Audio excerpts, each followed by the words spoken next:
bin Ahmad Syahab. Kebetulan manaqib tersebut memang dulunya saya yang menyusun dan sampai sekarang dibacakan di hall beliau di Palembang. Memang sudah niat diri saya ini untuk mengadakan hall beliau dan kemudian alhamdulillah dikabulkan oleh Allah Subhanahu wa taala akhirnya pada hari ini, pada malam ini, karena saya tidak sempat untuk menghadiri hall beliau di Palembang. Kita semua yang duduk di sini kita berharap semoga mendapatkan barokah dan syafaat dari Muhammad SAW. Adapun yang di tangan yang sebelah kanan itu adalah sholawat yang bernama sholawat Minhatul Muhammad, ya, susunan atau dikeluarkan oleh Syekh Muhammad bin Abdul Karim bin Ali As-Samman Al-Madani, ya. Silahkan ya, disimpan untuk di rumah, dibaca dan diamalkan, ya.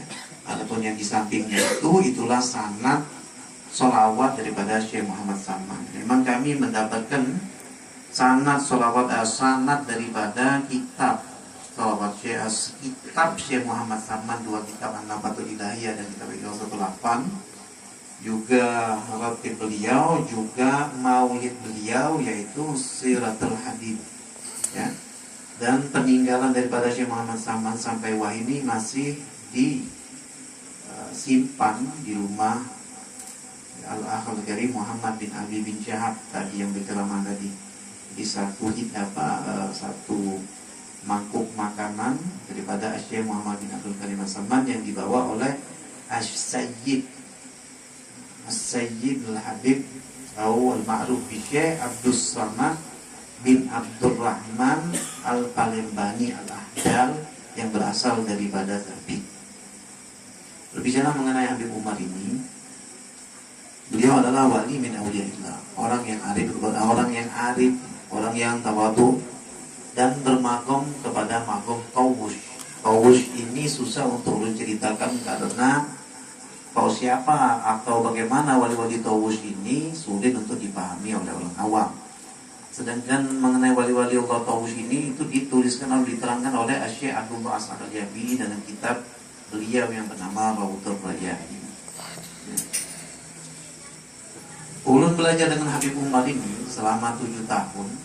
Itu ulun buka kitab di rumah, duduk di depan sidin tanpa berkata-kata apapun juga.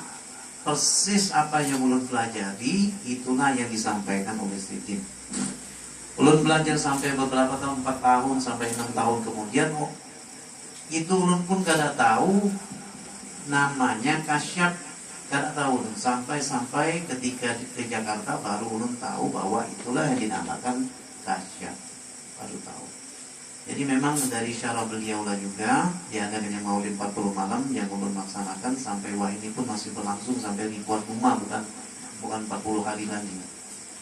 Jadi yang ulun kenal daripada beliau yang sangat ulun muliakan adalah bagaimana beliau ini mendidik ulun. Ketika mana satu hari ulun menangis, ya hendak menangis, datang ke rumah beliau yang hendak menangis karena tidak tahu lagi mesti kemana. Harapan ulun ini sudah bilanya ketemu dengan sidin, mau memeluk sidin, duduk di depan sidin yang dibadai oleh sidin. Jar sidin ulun ingat wujud. Kalau pian menangis, pian gak ada usah jadi laki-laki, pakai rok aja, jangan bisa seperti jar sidin. Jadi jar sidin kata-kata yang pasti ulun pegang sampai sekarang ini, kata beliau, gak arjar. Kalau ikap laki-laki, jadilah laki-laki, jangan jadi bebinian. Jadi sekali waktu ulun ini pun kalau di depan beliau tidak pernah berkata apapun juga. Tidak pernah berkata kepada betakun apa ulang. Jadi melihat muka sidin pun selama 7 tahun itu ulun kada wani. Wa alhamdulillah, seperti yang pian kenal para habaib ini, 24 jam membuka pintu beliau, pintu rumah terbuka. Jadi kami jam berapapun akan diterima oleh beliau tanpa mesti menghadap dulu dengan si bola, menghadap dulu dengan misalkan penjaga pintu, kada ada, yaitu dengan guru kami kada ada, alhamdulillah, ya. Sampai-sampai kami sendiri melihat dengan kedua mata kami, saking teduhnya rumah beliau itu binatang-binatang pun berkumpulan. Jadi kalau kami melihat di bawah rumah beliau itu macam-macam binatang terkumpul.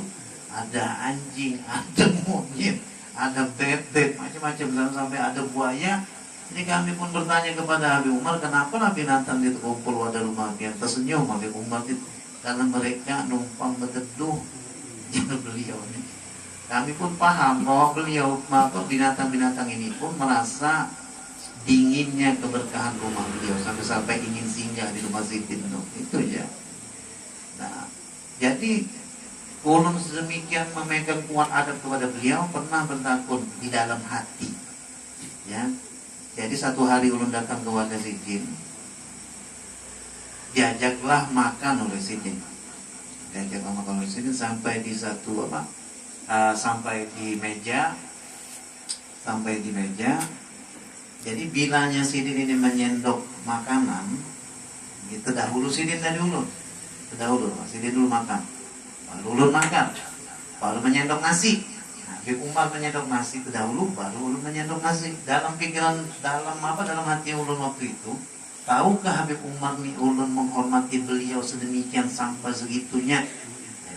Di beliau mendulang nasi, baru ulun wani menyuap nasi.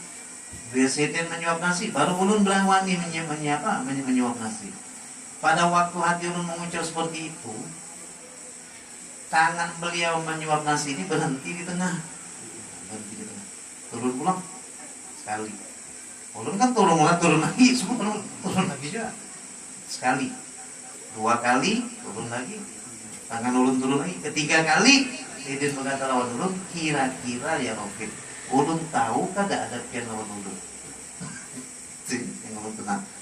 Wah, Habib Umar ini pun punya murid-murid yang kadang-kadang memang umurnya kadang jauh beda dengan Sidin. Waktu itu Sidin umur 70 tahun, Habib Umar ini meninggal bisa 80 tahun. Salah satu murid beliau ini yang tersayang yaitu Ustaz Ahmad Al-Habsyi, atau dikenal oleh kami ini dengan panggilan Ustaz Maji Habsyi, faqih alim. Ya, itu guru ulun Habib Umar punya murid namanya Ustaz Maji Habsyi. Ustaz Maji Habsyi ini punya murid ya ini tadi, memang bujur-bujur muka kita lawan Sidin. Habib Umar itu guru ulun, punya murid namanya Ustaz